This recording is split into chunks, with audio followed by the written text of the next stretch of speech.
Hello, everyone. So today we are talking about teacher productivity and some tech tools or techniques that we can use to kind of increase that for ourselves personally and professionally. So we're going to take a look at Twitter.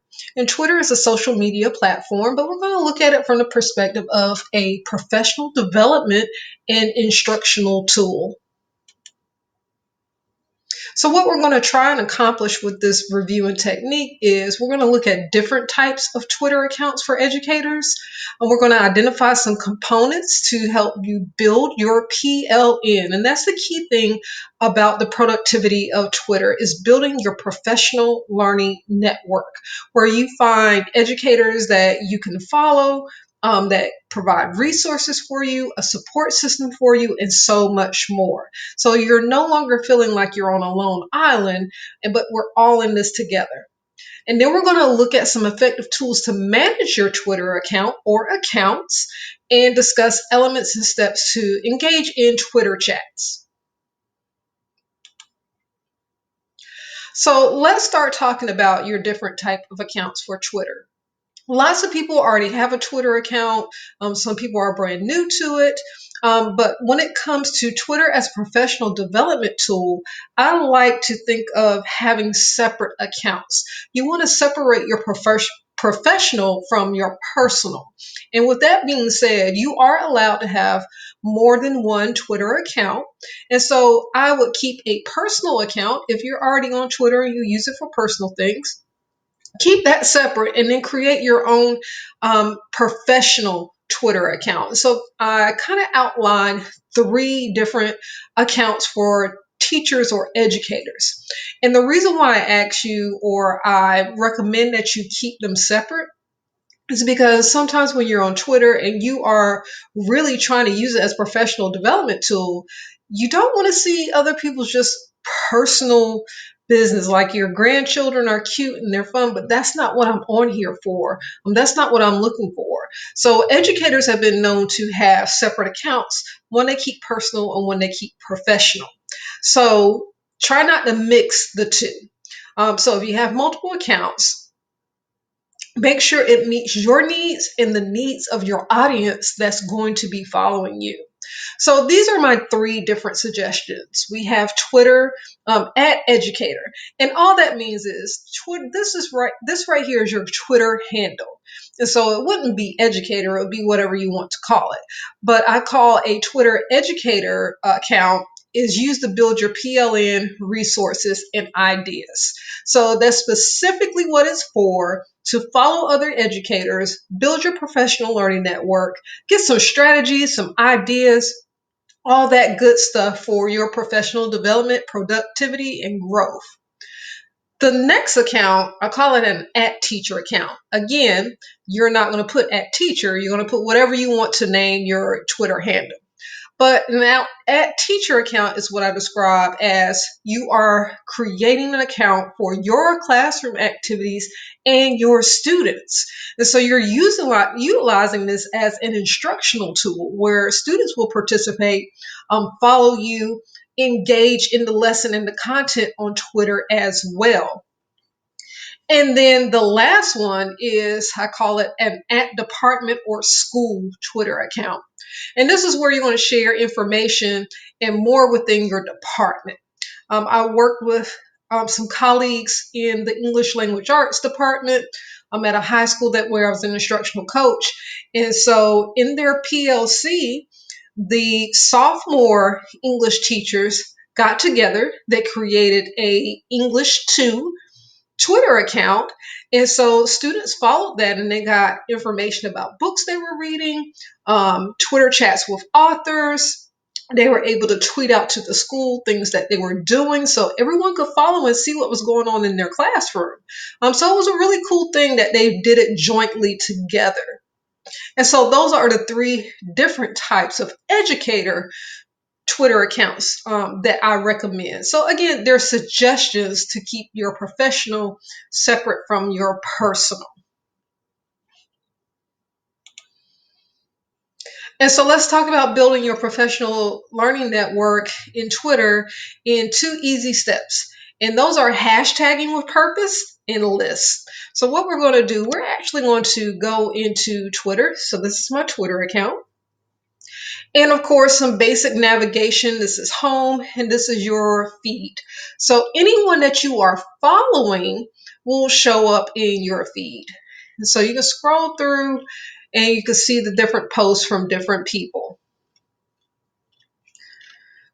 And so we're going to talk about building your professional learning network. And so there are several blogs and several recommendations for educators for you to follow, so forth and so on. And sometimes you don't know where to start. You don't know who to follow. So this is where I say hashtagging with purpose comes in. So over here in your navigation bar, you have Explore. This is a hashtag. And so when you click that,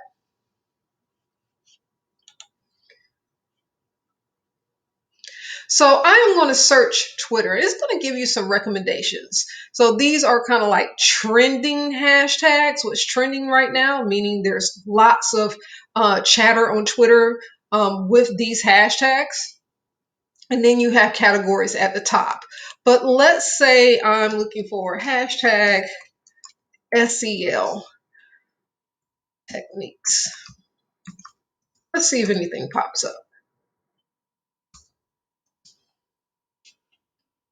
So nothing pops up there. So let's try something. Let's fine tune it to something a little bit more basic. Tech tools.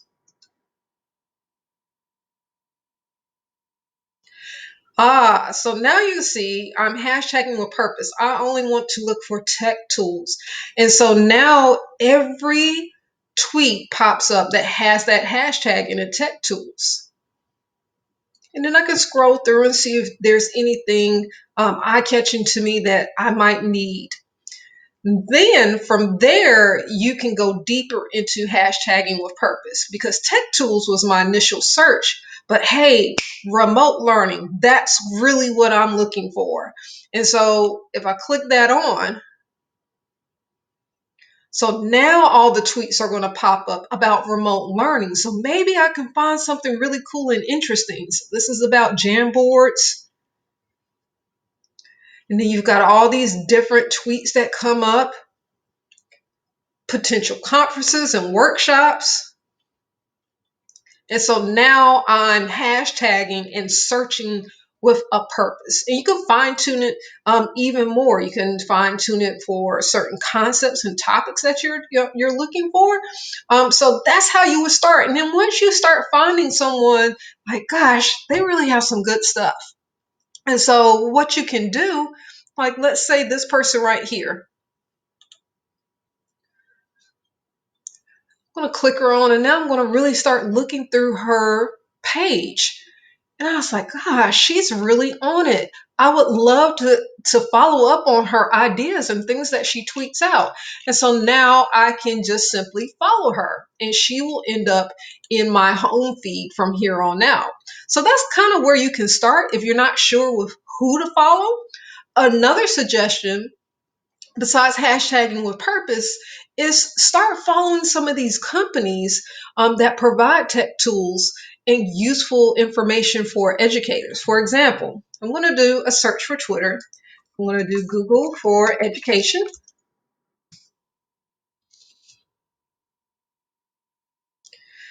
And so these are the top tweets that mention Google for education. But I'm going to go to people. So there's at Google. I could follow at Google, or I could follow at the Google Teacher Podcast. Now that sounds real interesting. Google Teacher Podcast with at Shake Up Learning, which is an awesome educational blog, Casey Bell, and Matt Miller, Ditch That Homework, Ditch That Textbook. He is awesome. So this is their podcast designed to give teachers practical ideas for Google tools. Might definitely be something I want to follow. So now I'm following it. And so any of those tweets will end up in my mainstream. And as you can see here, Google for Education, helping prepare students to create the future. This is one that I'm already following. Some other ones, some people love Flipgrid. So I'm just going to type in Flipgrid. And as you can see, I actually follow Flipgrid. And then there's all these other educators that are Flipgrid certified, Flipgrid virtual field trips, so forth and so on. So you might want to pick and choose who you follow. And then you can also, again, kind of explore, go to top. And so now I get all these top tweets about people that have been using Flipgrid. And maybe I might get some cool idea that I can use in my own classroom. So that's hashtagging with purpose.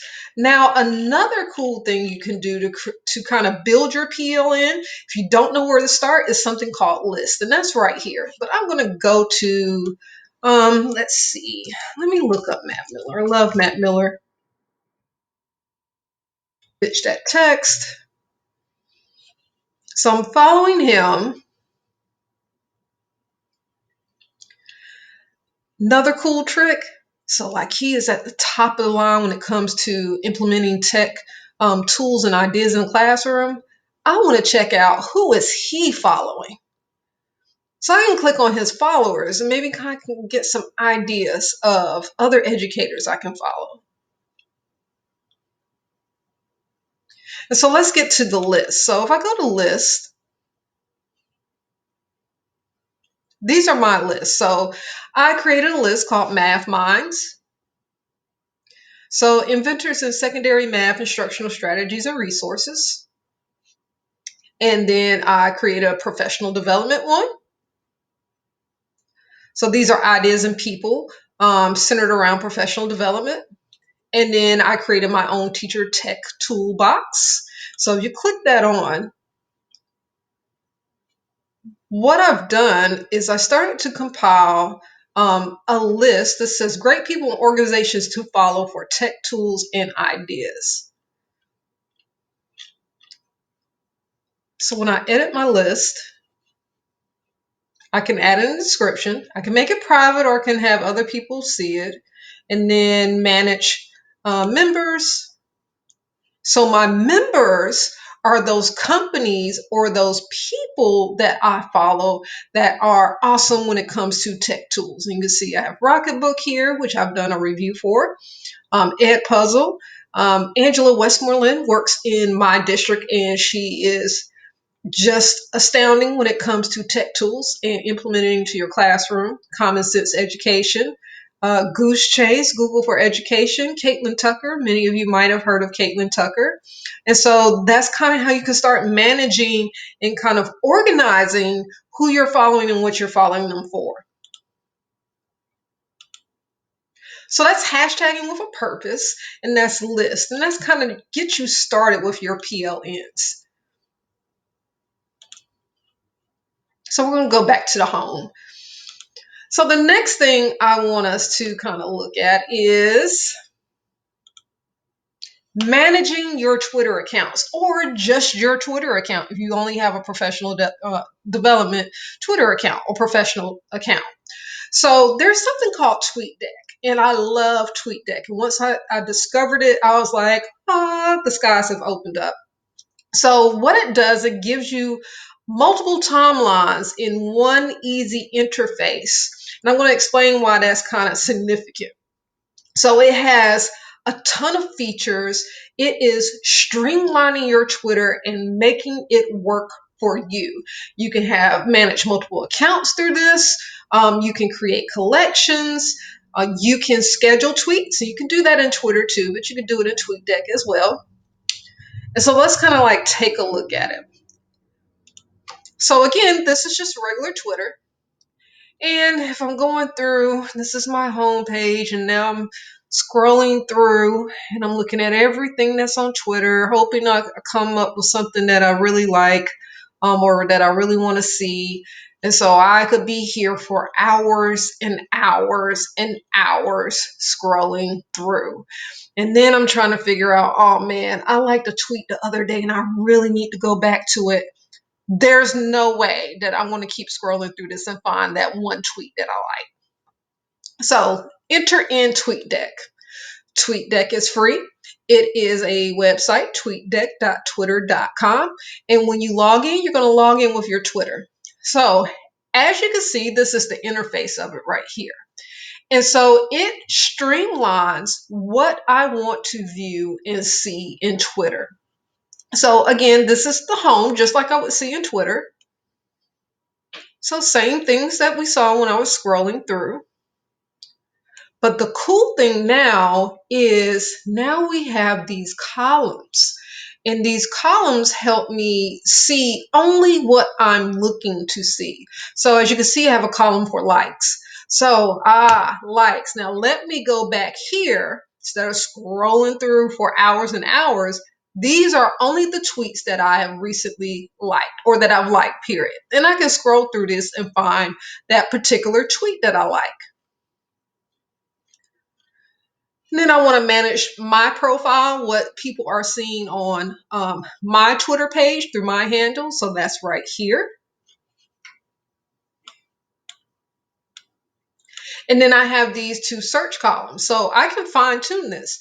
Okay, I don't have time to go through all of this and kind of look at what or find what I need to find. So I want to stick with this old school, but I'm going to do NC TIES 21.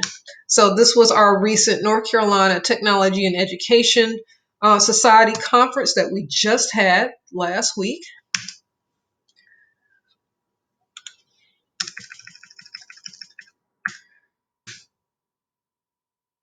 Boom. So now all the tweets just about NC TIES 2021 pops up. So I can kind of scroll through this. Maybe I missed something that somebody else saw during a session, concurrent session that I missed. So now I can kind of go through and keep up with what's going on.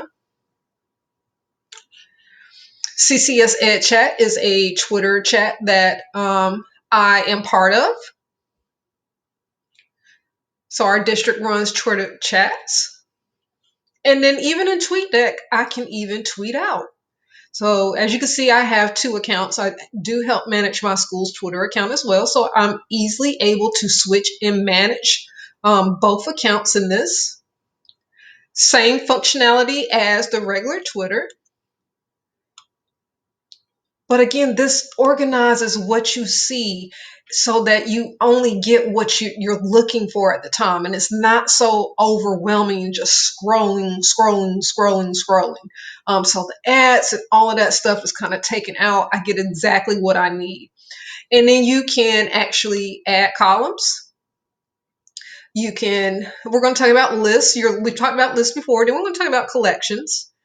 You can have a column of what's trending now if you just want to do something like that. Of course, you can have a column with your likes. You can have a column that will just show your Twitter direct messages, your DMs. And then you can have a column with just your followers. So anybody that is following you, it can be a column of what they tweet out. And then mentions as well. So these are different columns that you can add on to it. And then the cool thing is maybe I need this. This is a collection. We're going to talk about collections.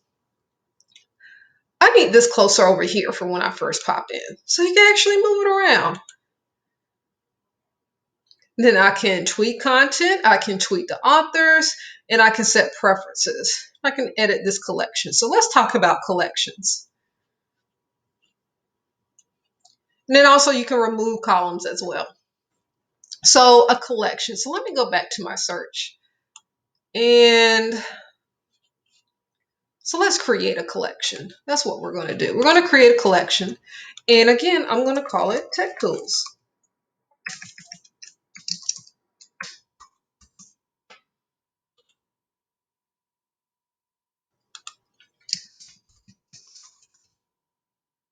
And I can put in the description, tech tools that I like. Save. And it's going to put it at the end.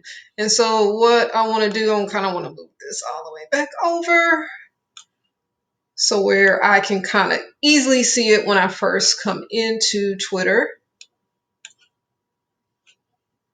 Let's move it over one more.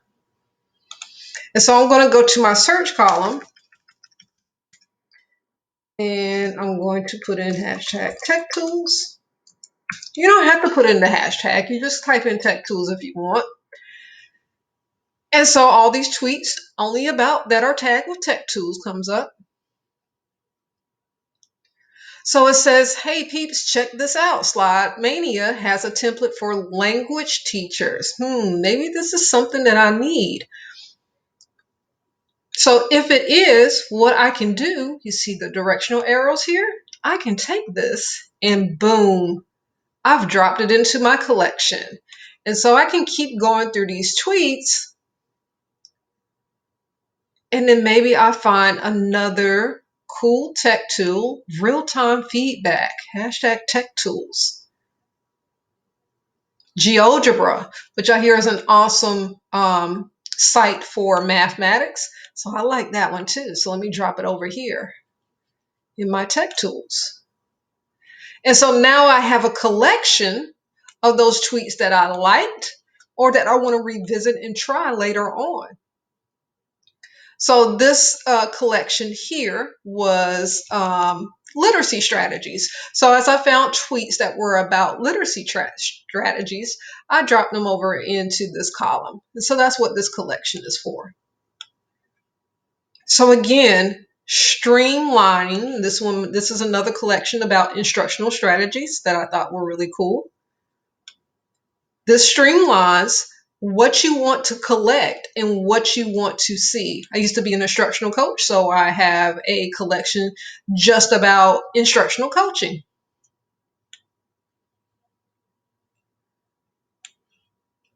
So TweetDeck can also be used when you are participating in a Twitter chat as well.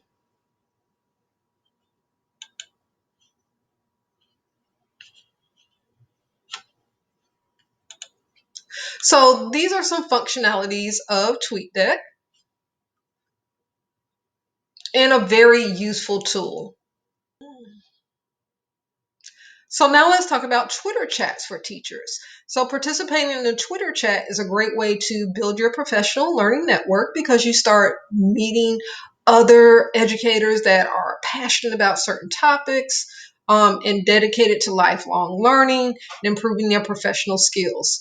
And so there are sites, Google sites, that actually tell you or give you an official list of different types of Twitter chats that are available on like a national basis. So when we go here, you can see all of these. So there's some on educational leadership, no box thinking, so thinking outside the box, first grade, and it gives you their calendar. It's the lit chat. And so you can find a Twitter chat just about on anything related to education. Again, these are all education chats.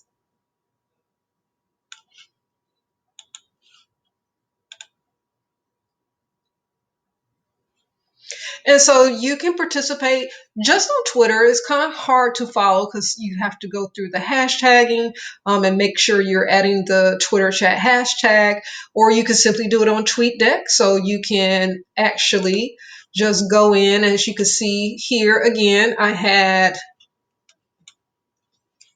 hashtag CCS EdChat, which is provided through our county once a month. And so if I only want to see those tweets in live real time, and so I can actually go in and type that in the search and follow the Ed chat from there and participate in the question and answers by tweeting out directly here from TweetDeck.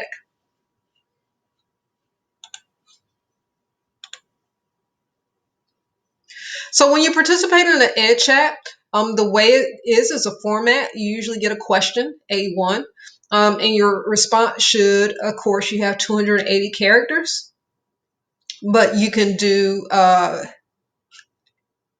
is your answer, but the moderator will give you the question.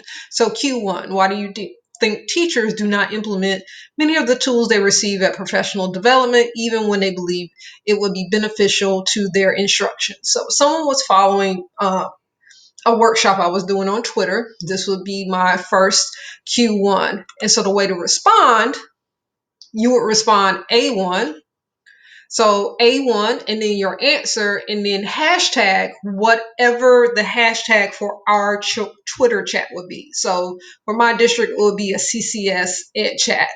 And you have to add in that hashtag in order for other participants to see how you actually responded, especially if they're not following you. And so then lastly, this is kind of the Twitter spectrum for educators that I found. And so these are some different ways that you can use it. Watching, talking, producing. So I always tell people, don't be afraid of social media. Don't be afraid of Twitter. So watch, or what the young people call trolling. I'm just trolling social media, meaning I'm just lurking and just watching and seeing what other people post and what other people do. That's cool. It's your resource. You're getting ideas and strategies and you're collecting them. Talking, participating in Twitter chats, what students can do with Twitter if you have the older high school students. Instagram is their new thing, but some still do use Twitter. And then products they can produce. So again, this is Twitter as a productivity tool and to help you with your growing and learning. And I've offered you TweetDeck as a way to kind of streamline that so Twitter does not become overwhelming for you. So I hope you like this presentation and that you go forth and build your PLN.